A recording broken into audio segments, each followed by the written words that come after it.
Welcome to Thrive with Pride from Age Options, an online space for LGBT plus older adults and those who care for them. This is a recording of a live event held on Zoom in January 2023. It included a live discussion after the presentation, which was not recorded.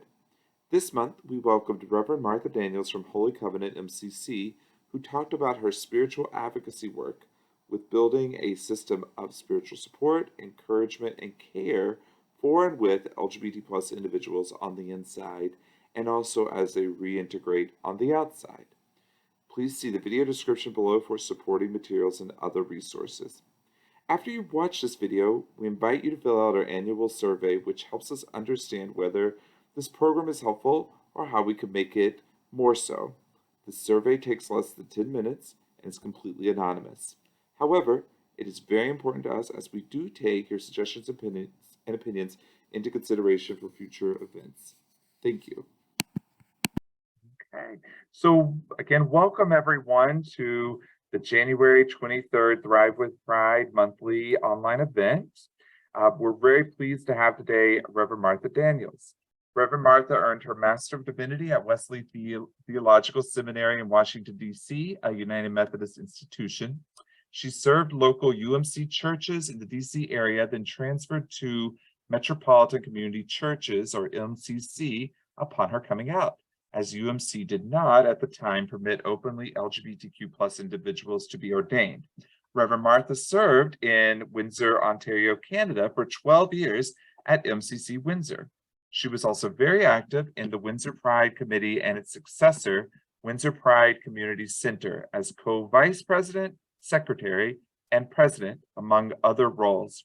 While there, she took part in the pride flag raising at the Southwest Detention Center, the local jail, and the first observation of pride at the center. Reverend Martha Daniels is now pastor at Holy Covenant MCC in Brookfield, Illinois. Last year, she was recognized for her work, winning the National Reverend John Hose Award for Dedicated and Faithful Service by a Clergy Person in MCC. This award honored outstanding service to MCC, as Clergy Reverend Martha Daniels was recognized for her outstanding work in prison ministry, for her passion for successfully obtaining grants for prison ministry, and for coordinating with others who have a heart to share the God's love and acceptance of those in prison. So without further ado, I'll turn over to Reverend Martha. Thank you for joining us. Well, thank you, Jason. Thank you very much. I'm going to try to share my screen, the correct screen here. Here we go. So you've heard my background. What I'm doing right now, the work that I'm doing right now is pretty narrowly focused on LGBTQ plus people who are, as we say in, often say in the ministry circles, on the inside. So I am providing support for LGBTQ plus people who are in prison or jail. Currently, that's 3 individuals, 2 in Cook County Jail and 1 in another facility, state facility downstate. The research that I did for my first grant was a survey of people who identified as LGBTQ plus and about their perceptions of supportive and affirming spiritual care, whether they were receiving that in wherever they were. My research covered, I received, I should say, about 30 responses, which I thought was pretty darn good.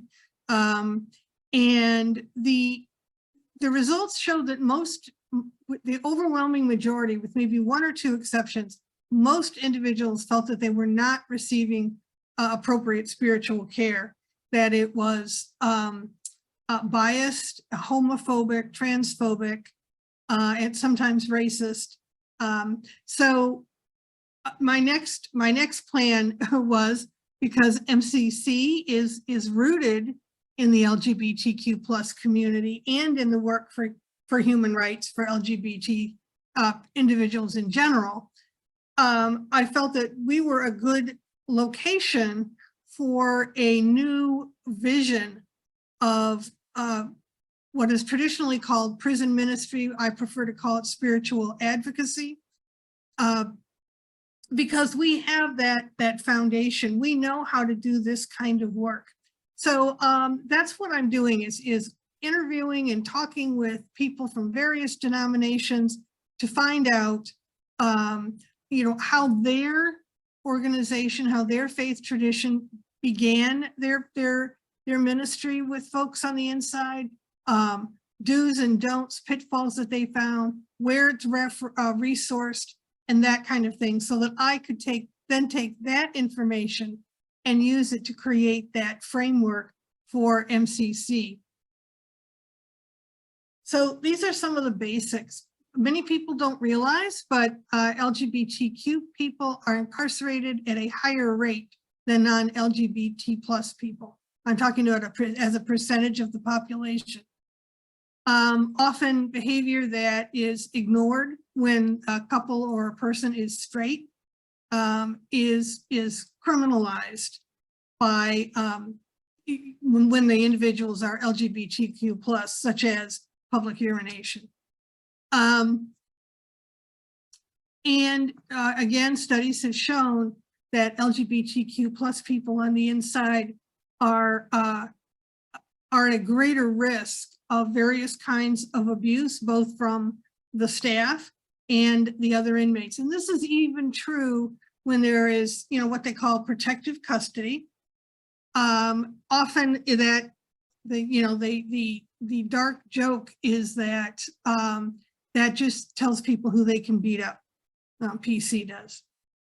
Also, when LGBTQ plus people are released, when they have finished their term, often they do not have the support network that others might. They might be, because often our support networks are thin on the ground to begin with, right? So the other side of this, which relates to us here at Thrive with Pride, the population of people who are older on the inside is rising.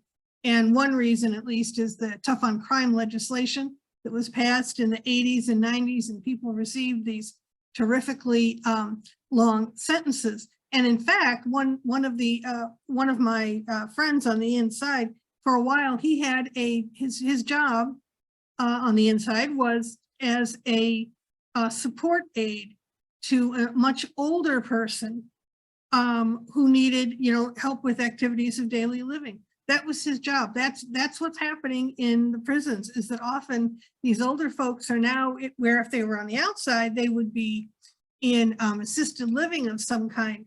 And so they have other people on the inside helping them as their job. So these numbers are all going up.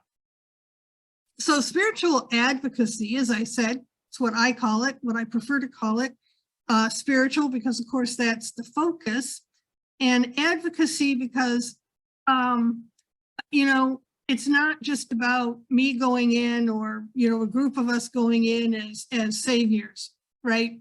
We work with folks to find out what they need. That's why I did the survey. What do you need? What are you not getting for your spiritual health? And then speaking for them when they cannot speak for themselves for whatever reasons, whether it's fear of reprisal or lack of a channel or whatever reason. So in a basic form, it's working with LGBTQ plus people to ensure on the inside, to ensure that their human rights to physical, spiritual, emotional, and mental health are met in ways that are meaningful. That's really what it boils down to. So the structure, the framework that I am creating for MCC has three parts: presence, advocacy, and training. And I'll go more into those in a minute. But let me say a little bit about the plan. Because MCC has a global presence, I'd like to say we are on every continent except Antarctica. And we may have members there, just no congregation. We have to be extremely flexible and open in our framework and our policies and our suggestions and so on. So this is a very loose framework. and will be, and I'm hoping to build in that those options so that wherever people are, they can use at least portions of it. So those of you who have experience or have known folks who have been on the inside, probably the greatest pain or the greatest difficulty is simply the isolation, whether it's from family or friends or a partner, especially if the partner isn't recognized. In other states, there might be places where the facility would not recognize a common law partner or someone who has had a civil union, but not a legal wedding. So communication or presence of all kinds is just extremely, extremely important. Phone calls, emails, video visits. One of the most powerful things I have done are the clergy contact visits here at Cook County Jail. Being able to have that time one-on-one, it's treated like an attorney visit, so that the individual is not handcuffed. You're in one of the spaces that they use for attorney visits, and you're left alone. And so you have that time for real confidential heart conversations that you might or might not be able to do in a normal visit with the plexiglass and the little speaking place. It can be very difficult to communicate, but with those clergy contact visits, it's been much better. Also, what I call holding cells, that's, I'm thinking of the local, village where they're holding somebody and waiting for the Cook County Sheriff to come and pick them up. I had a friend who did that. He had been arrested on a solicitation charge and held for a couple of days. So he had that knowledge, that intimate knowledge of what it's like.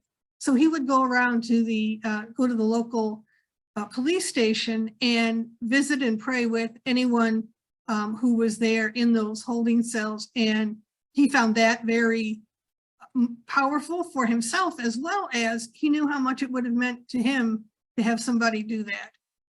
So that's another option. Worship services and support with reintegration back into the community is also important. Some of you, again, I know have done this kind of work, and even something as simple as getting new government ID can be very, very difficult if you don't have an address, and getting an address can be difficult when you have a conviction on your record. So these are the kinds of things that presence would involve. Simply being there, being a friend, being a contact with the outside world. Pen pals, if someone is looking for something they can do as an individual, being a pen pal is also very rewarding and extremely helpful.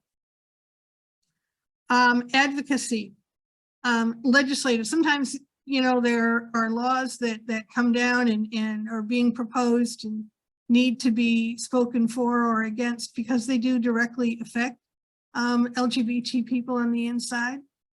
Networking is working with other folks, and that's one of the things that was mentioned, Jason mentioned, is connecting with each other to do this work. No one can do it all by themselves, and that's always been one of the things that I have felt is one of my strengths, is connecting person A with person B who is doing similar work and would like to do more or explore this other or needs advice. Putting those connections together. Awareness and education is things like this, presenting, because sometimes people you don't know what you don't know until you learn better, right? Advising and supporting.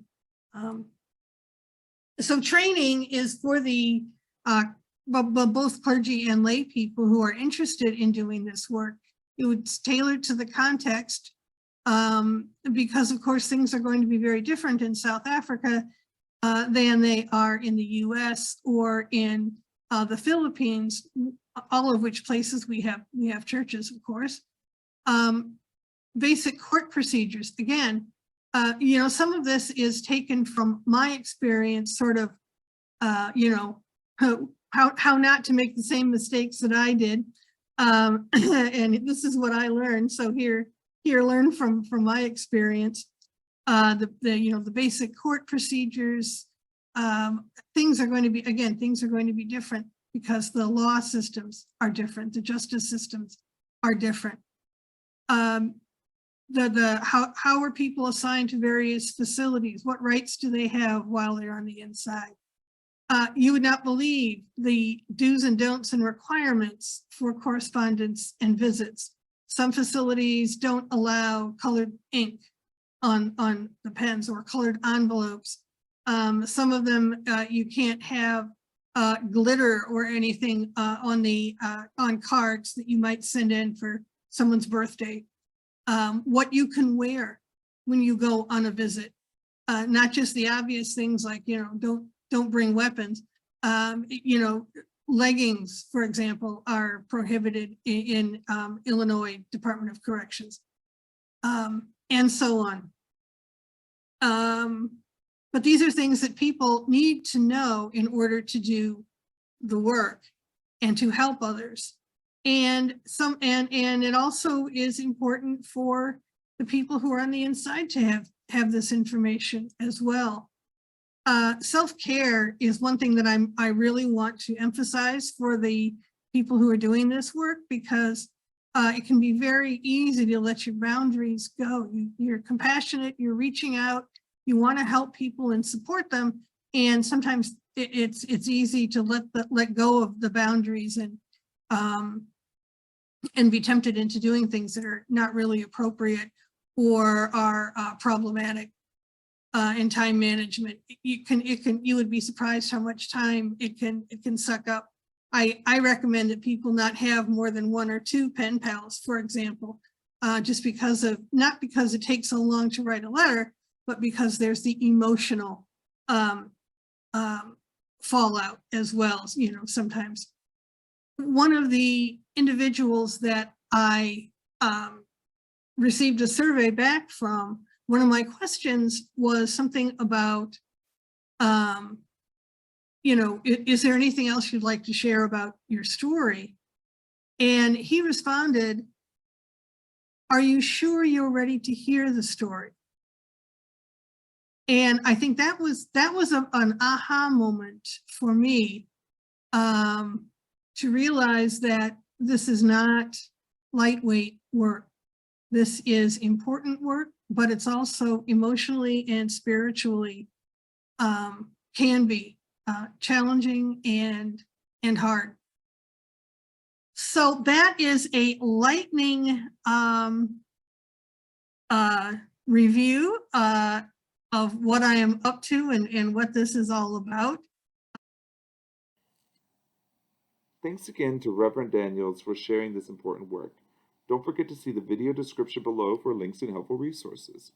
We hope that you will join us again on February 28th when Maureen Burns from the HAP Foundation talks about the Community Resiliency Model and how it can help us manage stressors and the impacts of trauma. Sign up for email reminders of future events at thrivingwithpride.org. Thanks for watching, and please don't forget to fill out our annual survey so we can continue to provide and improve our programming. Thank you.